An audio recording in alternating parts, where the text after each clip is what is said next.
Muitos brasileiros ainda não entenderam o que aconteceu e está acontecendo nos Estados Unidos com aquela situação do Capitólio. Como eu já mencionei, é um evento histórico que vai ficar na história, pelo menos dos Estados Unidos, e que iniciou uma onda que vai levar a cada vez mais um estado de exceção, né? Já falei isso, vai ter gente falando aí, inclusive gente de esquerda, que vai falar que são pessoas extremistas, discurso de blá blá blá e todo aquele papo retardado que é uma análise muito rasa da coisa. Agora, como eu já havia mencionado algum tempo atrás, esse acontecimento do Capitólio é algo que está muito acima de ser apenas, né, extremistas loucos e todo o resto. O que nós estamos vendo neste exato momento são tropas militares, milhares que estão dentro lá do Capitólio para ter certeza que nada iria acontecer. Com fuzil, com tudo que você puder imaginar. Olha aqui, um soldado com o professor Xavier. Entendeu? A situação tá muito, muito pesada. Olha só, tudo isso aqui é lá dentro, né? Parece uma situação de guerra. Parece que eles estão lidando com o Iraque. Olha aqui esse vídeo, pra vocês terem noção do que eu tô falando. Olha só.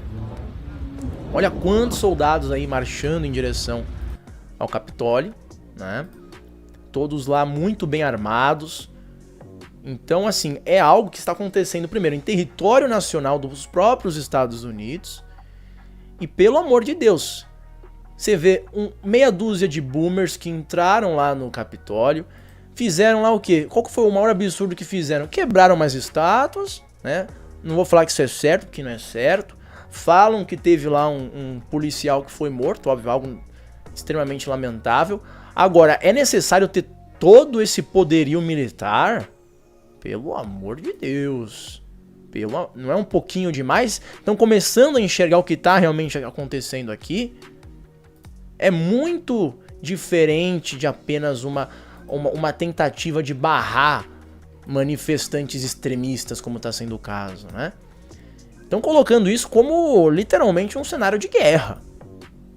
Olha só, os caras dormindo no meio do chão. Uma situação gravíssima. Gravíssima. Que muitos brasileiros estão aplaudindo, falando, tem que fazer exatamente isso mesmo. Né? Tem que fazer exatamente isso. Essa situação do Capitólio, óbvio, numa dimensão menor, mas é similar ao que aconteceu no 11 de setembro. Sim, não é um exagero e vocês daqui a pouco vão entender o porquê. Mas antes de partirmos para esse outro vídeo, vejam só isso daqui. Vejam só a dimensão da coisa. Olha só aqui o que eles estão colocando. Essas grades, que se uma pessoa colocar a mão nisso daqui, já decepa. Corta uma pessoa no meio isso daqui. Assim, esse é o país democrático? Essa é a democracia liberal que é um exemplo para o mundo inteiro? Meu Deus do céu, se é um exemplo, por que os caras têm que chegar e colocar umas barreiras desse tipo? Cara, aqui no Brasil nós temos nossos problemas, mas a gente não tá vendo, né, a Polícia Federal colocar isso daí ao redor do Congresso lá em Brasília. Então é uma demonstração, primeiro, de que os Estados Unidos nunca foi um exemplo pro resto do mundo, sempre foi um país imerso na crise.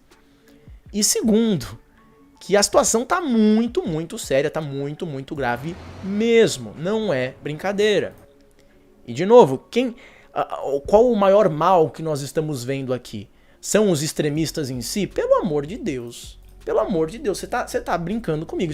Se você comparar aquele cara lá que tava com uma roupa toda engraçada, né, tribalismo e todo aquele papo, os caras vestindo umas roupas do Make America Great Again, pelo amor de Deus, né?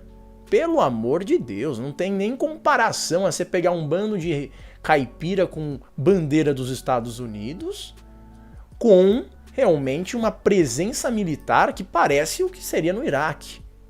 Parece exatamente isso. E isso daqui é uma demonstração do quê? De um estado de exceção. E agora eu vou para um outro vídeo que prova exatamente isso que eu estou dizendo aqui para vocês. Aqui, esse vídeo aqui, nós temos uma entrevista que estão fazendo com a filha do senador McCain, né?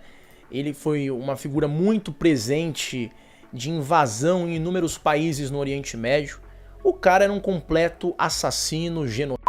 desgraçado que está sentado agora no colo do capeta. É assim, geralmente a gente não comemora a morte de uma pessoa, né? Mas quando você vê um sujeito que é mais perverso do que qualquer figura ruim que você tenha na tua cabeça, quando você vê o capeta em si, aí você tem que comemorar, né, cara? E no caso do McCain, quando ele foi embora, morreu aí acho que de um aneurisma, um troço assim no cérebro, óbvio, aí você tem que realmente comemorar, né? Aí você fala, graças a Deus está no colo do capeta, esse bicho desgraçado, né?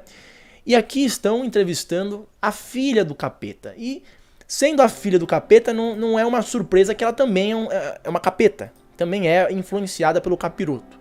E vocês vão ver o que ela vai falar aqui. Tá em inglês, mas eu vou traduzindo para vocês. Como ela tá descrevendo os manifestantes que invadiram o Capitólio. Vejam só.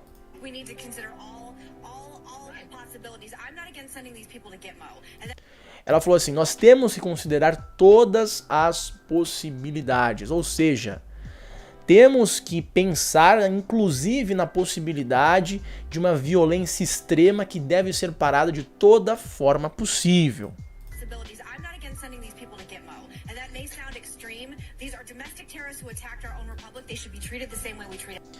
Ela falou, eles são terroristas domésticos que atacaram a nossa própria república. Literalmente, terroristas domésticos. E a outra parte é a mais assustadora. Ela fala, esses manifestantes pró-Trump devem ser tratados da mesma forma como nós tratamos a Al-Qaeda. Sim, meus caros. Foi literalmente isso que vocês escutaram.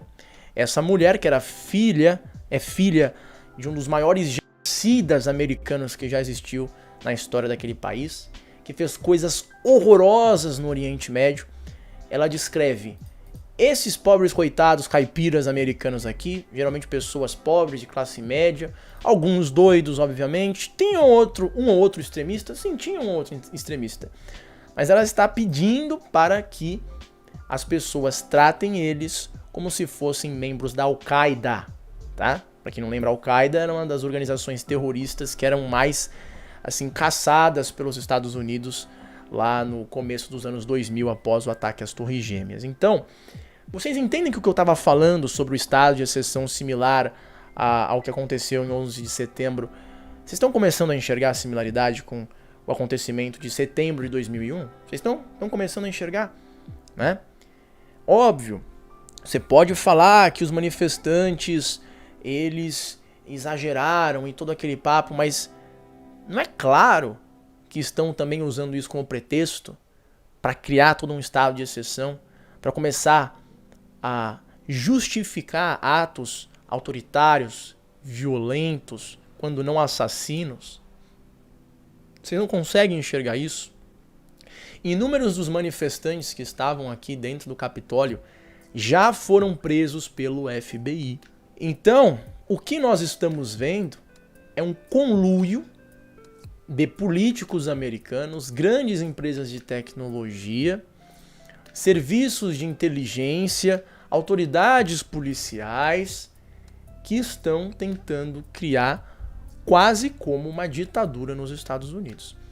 Tanto falavam do Trump, que ele era um elemento fascista, um elemento autoritário que iria, né, acabar com a vida das pessoas, prender dissidentes políticos. Bom, ele não fez nem 1/10 do que já estão fazendo agora, mesmo que Biden ainda nem assumiu a presidência, né? Então isso é um alerta para nós brasileiros, que não podemos eleger figuras que são sinônimos do Biden brasileiro. Acho que já está claro para vocês, se não está eu lhes digo, que nesse exato momento da política brasileira, existem algumas figuras que querem ser o Biden brasileiro. Você vê Sérgio Moro, Luciano Huck, Amoedo, quem mais? Ciro Gomes, essa figura centrista que trabalha acima de tudo para o status quo, para a elite burguesa internacionalista que também tem muita influência no Brasil. Essas figuras políticas vão tentar ser esse Biden brasileiro. E nós não podemos permitir que eles cheguem no poder. E eu até soltei um tweet recentemente falando isso daqui, ó. E eu só vou colocar como uma hipótese, que eu não tenho como provar, não tenho como, assim, dizendo, apontar dedos, nem nada disso. Eu só vou colocar essa hipótese. Imaginem quantos políticos brasileiros já não receberam dinheiro por baixo dos panos do Big Tech, dessas grandes megacorporações estrangeiras de tecnologia. Não estou falando que eu tenho certeza disso ou que eu tenho evidências, eu não tenho. Mas será que não está acontecendo? E se estiver acontecendo? Porque veja bem, essas empresas têm muito capital para investir. Às vezes eles nem sabem o que fazer com o dinheiro. Então, se eles decidissem simplesmente comprar o Congresso Nacional inteiro, seria muito fácil. Eles teriam mais que dinheiro suficiente para isso. Inclusive, é muito barato, cara. Eu já falei isso e vou sempre repetir. Comprar político é muito barato. É um ótimo investimento. Sabe? Um político brasileiro, por exemplo, que ganha aí os seus 30 mil reais por mês, de forma legal, né? Óbvio. Bom, para você ter ele na tua mão, como uma mega corporação, você precisa do quê? Cara, R$1 milhão, o cara já dá o fiofó pra você. Imagine o que um cara não faria, o que um político não faria por 100 milhões de dólares. E 100 milhões de dólares para uma empresa como o Google não é nada. Então, tomem cuidado. Porque não só eles podem comprar políticos, como podem eleger políticos usando suas redes sociais que beneficiem eles a longo prazo. Entende? Então é algo que eles já estão também tentando fazer.